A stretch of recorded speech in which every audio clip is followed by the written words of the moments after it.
আপনাকে আর কি যে প্রশ্নটা করবো আর কি, সেটা হচ্ছে যে এই যে ধরুন মানে আমরা পাবলিক যে স্কাল্পচারগুলো মানে পাবলিক প্লেসে যে স্কাল্পচারগুলো বসছে, আপনি যেরকম দেখলেন আর কি যে এক একটা পলিটিক্যাল পার্টি যখন আসছে, তো এবার তারা ধরুন পড়বে বিভিন্ন ব্যাপ পড়বে, কিন্তু তার বাইরেতে আমি একটা উদাহরণ দিয়ে বলছি, আমাদের উমা রায়চৌধুরী উমাদি একটা কাজ করেছিলেন, কাজটা বেশ ভালো কাজ ছিল, সেটা ছিল যতীন দাস পাল কেসে, তারপর দেখা গেল কাজটাকে নেই এবং শিল্পী নিজেও জানে না যে কাজটা যে চলে যাচ্ছে, শিল্পী নিজেও জানে না। আমি এটাকে একটা স্টোরি করেছিলাম আমি যখন পরে শুনলাম নাকি ওই কাজটা নাকি শিফট করা হয়েছে বালিগঞ্জ ফাঁড়ির ওখানে যে ডিভাইডার যে মন্দিরটা আছে তার ওখানে করা হয়েছে। এবার সেইটার পরিবেশ আর এইটার পরিবেশ তো এই যে আপনার যেটা আমাদের সানুদি ভালো মন্দ নিয়ে অনেক কাজ করলে, যেটাতে ওইখানে একটা লোকায়ত রূপ দিয়েছিল বিরাট করে, এবার সেটাকে ওখানে একটা অবসরে বলে ওটাকে তোলা হলো, তো জানি গোল গোল চক্করটাকে ছোট করে দেওয়া হলো, কিন্তু যে ফ্লাইওভারটা হলো, ফ্লাইওভারটা কিন্তু সানুদি স্কাল্পচারের নামেতে মা মা ফ্লাইওভারটা হয়ে গেল। কিন্তু পাঁচ স্ট্রিটেতে আমাদের তাপসের একটা কাজ ছিল, সেখানে তাপসের কাজটাকে তাপসের মুখে না জানিয়ে তাপসের কাজটাকে তুলে দেওয়া হলো, তুলে দিয়ে তারপর যে কাজটা এখানে রাখা হলো সেটা ছিল সনাতনের একটা মাদার টেরেসার। এই যে শিফটিং গুলো হচ্ছে, ধরো আমরা মাদার টেরেসার কাজ করা সনাতনে জায়গাটা উঠিয়ে দিল তাপসের মানুষ ছিল, সেখানে একটা সাঁওতাল ফ্যামিলি ছিল। তো আমার হচ্ছে কি কারা বসাচ্ছে থেকে কারা তুলছে, এটা কিন্তু একটা ইম্পর্টেন্ট ব্যাপার। যাদেরকে কাজ করতে দেওয়া হয়েছে, তারপর সোফার আমরা যে সমস্ত শিল্পীদের খুব গুরুত্ব দিই, যেমন ধরা যাক নিরঞ্জন তিনি উত্তম কুমার নিয়ে কিন্তু সমালোচনায় ঢেউ চতুর্দিকে বয়ে গেছে। আমার রায়চৌধুরী রবীন্দ্রনাথ করেছেন, সেটা রবীন্দ্র সরোবরের ওখানেতে রাখা আছে, সেটা বাল্মীকি প্রতিভার একটা অংশকে পড়ে। তো এই যে দেখানো হচ্ছে, তাহলে সরকারি রায়চৌধুরী স্কাল্পচার হিসেবে যথেষ্ট সাকসেসফুল, প্রধান স্কাল্পচার হিসেবে যথেষ্ট সাকসেসফুল, কিন্তু তারা এই জায়গাটা আনসাকসেসফুল, পাবলিক এর কাছে যাচ্ছে, যেখানে যাচ্ছে কোনো পরিচিত নামই না। নিরঞ্জন দার আরেকটা বিখ্যাত কাজ হচ্ছে সত্যজিৎ রায় হচ্ছে ওই রূপকলা, ওইখানে আছে কাজটা, ফিল্ম দেখছে, দারুণ কাজ, কিন্তু লোকে দেখতে পায় না, খুব ভালো কাজ হলো। এইবার কথা হচ্ছে দেখো কারা কমিশন করছে তার উপর নির্ভর করছে। যেমন যদি যখন ওই ভারত ছাড়ো আন্দোলনের এই 14টা মূর্তি যখন করছে, আমি সেই সময় তোমার সঙ্গে অনেকগুলো কথাও বলেছি, যেটা পাটনাতে আছে।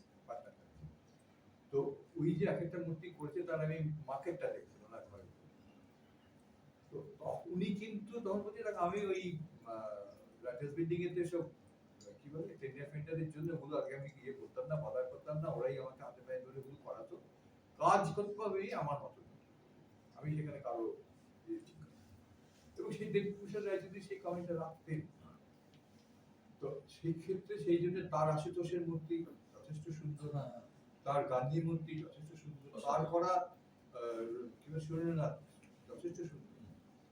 আমরা যে সমস্ত এস্থেটিক বিচারেতে যে সমস্ত শিল্পীরা উত্তীর্ণ, তাদেরকে যখন এই কাজ দেওয়া হচ্ছে রিয়েলিস্টিক প্যাটার্নে, কিন্তু আমরা পাচ্ছি না। আবার যারা কিন্তু সেই জায়গাতে আসেনি, আমরা পরিচিত না, কিন্তু তারপর লোকের কথা আসছে, দারুণ কাজ করে দেবীপ্রসাদ রায়চৌধুরী একটা কাজ করে গেলেন, উমা রায়চৌধুরী কাজ করে গেছে, তিনি করে গেছেন একটা টোটাল 3D কাজ, কোনো রিয়েলিস্টিক দেখা গেলে এবং কারো কথাতে বোধহয় করেন, উনি নিজের ভালোবাসা দেখে জায়গাটা না এইরকম কর্পোরেশন প্ল্যান করে, কিন্তু আমরা করি সেটা, তারপরে কিন্তু রক্ষণাবেক্ষণটা আর পাই না।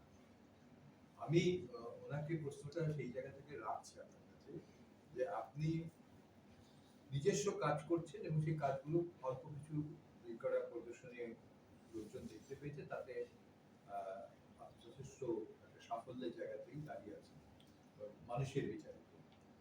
তো আজকে ধরা যাক আপনার একটা স্কাল্পচার যদি কোনো রাস্তার মোড়েতে বড় আকারে থাকে, আপনি কি সেটা করতে রাজি থাকবেন? করতে চাই, না করার কিছু নেই। এটাও আমার কাছে একটা চ্যালেঞ্জ থাকবে যে আমি সেক্ষেত্রে আমি তার পরিবেশ সবটা বুঝেই কাজটা করব। হ্যাঁ, আপনার কাজের মধ্যে যে ধরুন যে ভাবনাগুলো এখন অব্দি যে দেখা যাচ্ছে আর কি, তার মধ্যে কিন্তু একটা বাস্তবর চরিত্র হচ্ছে তার সরলতা, সহজ উপস্থাপন। আপনার কি মনে হয় কলকাতার দর্শকরা সহজ উপস্থাপন গ্রহণ করতে পারে? না, আমার এক্সিবিশন যখন তারা গ্রহণ করতে পেরেছে আমার মনে হয় আমার অন্যান্য ইয়েগুলো এমনি আমি দেখেছি যে আমার সাধারণ যারা মানে বলছি না শিল্পী বা শিল্প মনস্ক বা মানুষ বাদ দিয়েও সাধারণ যারা যারা অত ছবি বোঝে না বা কাজ বোঝে না তারাও কিন্তু খুব ভালো রেসপন্স করে আমার কাজগুলো। এটা আমার মনে হচ্ছে। এটা তো একটা মস্ত বড় পাওয়ার কথা। সারল্য ছাড়া আরেকটা ব্যাপার ওর কাজে খুব বড় আছে, সেটা হচ্ছে এক্সপ্রেশন। হ্যাঁ, এক্সপ্রেশন অবশ্যই খুব এক্সপ্রেসিভ। না আমার হাতটা তোলা এই খুব সিম্পল ব্যাপারগুলো, কিন্তু তার মধ্যে প্রোটেস্ট রাইট। ওটা রয়েছে, ফিলিংসটা খুব।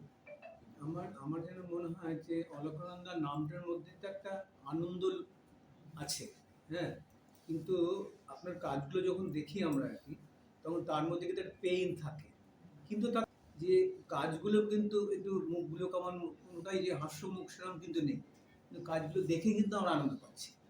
এটা কি যে আপনার কাজের ফ্যান বলতে সত্যি কথা বলতে, হ্যাঁ। এবং রঙের ব্যবহার, যে রঙের যে ব্যবহারগুলো আপনি যেটা করেন, রঙের ব্যাপারটা অপূর্ব। কাজ করব কিভাবে করব সেটা মাথায় থাকে, তারপর আমি ওটা কিভাবে করব, তারপরে মার্কেট করি বা কাজ একটা মার্কেট একটা করতে হয়। হ্যাঁ মার্কেট একটা করি কিংবা কাজটা শুরু করে দিই, শুরু করার পর আমার মনে হয় যে এই জায়গাটা যেন ভালো লাগছে। হ্যাঁ, কারণ ছবিতে যেটা করি সেটা কিন্তু স্কাল্পচার করতে গিয়ে সেখানে কিন্তু অনেক রকমের বাধা আসে। হ্যাঁ, আমি সহজেই এরকম হাত করে দিচ্ছি, এরকম হাত করে দিচ্ছি। কিন্তু একটা এক্সপ্রেশনটা বিরাট একটা ব্যাপার থাকে, এক্সপ্রেশনটা। হ্যাঁ, এই এক্সপ্রেশনটা কিভাবে আনেন আপনি, এটাই আমার একটা প্রত্যেকটা কাজের মধ্যে একটা অন্যরকম এটাকে ভালো লাগায়। এবং এই টেক্সচারটা, স্ট্রাকচার, আপনার কাজের একটা অদ্ভুত টেক্সচার আছে, যেটা ম্যাট একটা কালার, হ্যাঁ। প্রত্যেকটা কালারের মধ্যে আর কি ম্যাট ফিনিশ, অথচ অদ্ভুত একটা ব্যাপার থাকে। না আমার যে যে ভাবনাটা, আমি যেটা ভাবি, আমি যেটা দেখেছি, আমি জীবনে যেটা উপলব্ধি করেছি, আমার চেষ্টা, আমার হয়তো অবচেতনে আমার সেটা চলে আসে। হ্যাঁ, তো এটাই মজা যে দুঃখী কাজ করেও আমরা আনন্দ পাই দেখি। হ্যাঁ, খুব স্পেসিফিক বলি, যেমন ওই যে মেয়েটা আমি এইমাত্র দেখে এলাম যে লস্ট ওয়ার্ল্ড, আচ্ছা, হারিয়ে যাওয়া দিনটা পুতুল নিয়ে পড়ে আছে, চোখটাতে একটা কালো লাগা, ওটা কিন্তু অসম্ভব, চোখটা কালো, তার ভেতরে একটা লালচে চোখে, এটা দারুণ একটা, খুব সম্ভবত এই কাজ দিয়ে চোখের পাশ দিয়ে কালো লাগা একটা, ওই যে পুতুল নিয়ে আছে, হ্যাঁ, হ্যাঁ, ওটা আসলে ওই কালারটা কিন্তু ভীষণ ভালো ওটাকে এক্সপ্রেস করছে ওটাতেই। আসলে এই যে মানে স্কাল্পচার কাম পেইন্টিং দুটোই কিন্তু ওর মধ্যে রয়েছে। ফিলিস্তিন, এই যে হ্যাঁ। মানে এটা দেখার পর আমার মনে হয় না কোনো মানুষ মানে কোনো রিয়াকশন না দিয়ে থাকতে পারে। মানে এমন একটা ঘটনা, দিনের পর দিন মানে কাগজ খুললেই দেখতে পাচ্ছি এটা, মানে এটা ভাবা যায় না, এটা অবস্থায় নেই কেউ।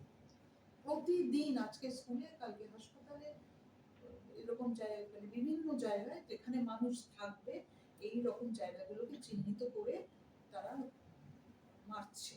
ভাবা যায় একসাথে 50টা বাচ্চাকে 150 150 বাচ্চাকে টার্গেট করে টার্গেট করে স্কুলে নেওয়া যায়। নেওয়া যায়।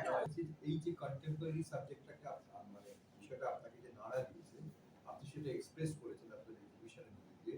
আমার মনে হয় যে এটা একটা বিরাট প্রাপ্তি কলকাতার, বিরাট প্রাপ্তি। আপনি একজন শিল্পী, যে কোনো আজকে শিল্পী যদি সেরকম ভাবে রিয়াক্ট করতো, আমার মনে হয় অন্য শিল্পীরাও সেইভাবেই তাকে সমর্থন করতো। এখানে বহু শিল্পীরাই আপনাকে সমর্থন করেছে এবং বহু শিল্পীরাই তাদের কাজের ক্ষেত্রে তারা বলেছে যে উনি যে যেভাবে কাজটা করেছে, যেভাবে এক্সপ্রেশন এনেছে, এবং যেখানেতে ওই যে গাজার দুঃখী বাচ্চাগুলোর মুখ চোখ যার সবকিছু হারিয়ে একটা পুতুল হাতে ধরা রয়েছে, এবং সেইখানেতে আপনি তাদের এক্সপ্রেশনটাকে তুলে ধরেছেন, এই জায়গাটাতে আপনাকে বাবা না দিয়ে পারা যায় না। মানে সত্যিকারের একটা বিরাট কাজ করেছে, বিরাট কাজ।